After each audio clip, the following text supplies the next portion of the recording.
एक और मसला हमसे पूछा गया है, वो ये है, क्या मंगल बुध को नाखन काटना नाजायज़ है? और दूसरा इसी के साथ सवाल है, क्या मंगल और बुध वाले दिन हजामत करवाना जायज़ है? और एक तीसरा सवाल जो आमतौर पर मुआशरे में किया जाता है वो ये है, क्या रात के वक़्त हजामत करवाना या रात के वक़्त नाखन काटना ये जायज़ है कि नहीं है?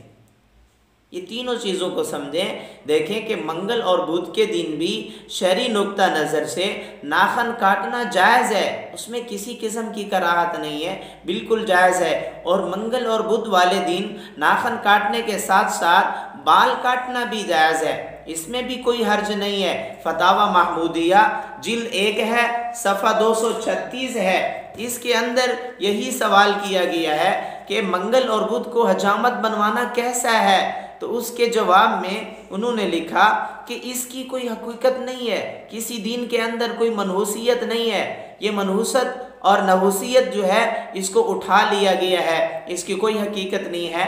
मंगल और बुध को भी हजामत बनवाई जा सकती है, मंगल और बुध को नाखन भी काटे जा सकते हैं। और ये भी याद रहे कि रात के वक़्त भी हजामत बनवाई जा सकती है और रात के वक़्त भी नाखन काटे जा सकते हैं, इसमें कोई हर्ज नहीं है। लेकिन याद रखें, एक तो जो हमारे अंदर एक गलती पाई जाती है वो ये है कि जब हम अपने नाखन काट लेते हैं तो उनको फेंक देते हैं, किसी गंदी जगह में फेंक देते हैं, नाली में फेंक देते हैं। तो इनको फेंकना नहीं चाहिए, बल्कि अपने नाखनों को किसी चीज़ में बांध कर उनको किसी जगह में दफन कर देना चाहिए या किसी ऐसी जगह पे रख देना चाहिए जहाँ पर किसी किस्म की कोई गंदगी वगैरह ना हो। बेहतर तो यही है कि उनको दफन कर देना चाहिए। बाकी ये नज़रिया बिल्कुल गलत है कि मंगल और बुध वाले दिन हजामत नहीं करवा सकते, ये नज़रिया भी बिल्कुल गलत है कि मंगल और बुध वाले दिन नाखन नहीं काट सकते, और ये नज़रिया भी बिल्कुल गलत है कि रात के वक़्त नाखन नहीं काट सकते, और ये नज़रिया भी गलत है कि रात के वक़्त हजामत नहीं करवा सकते।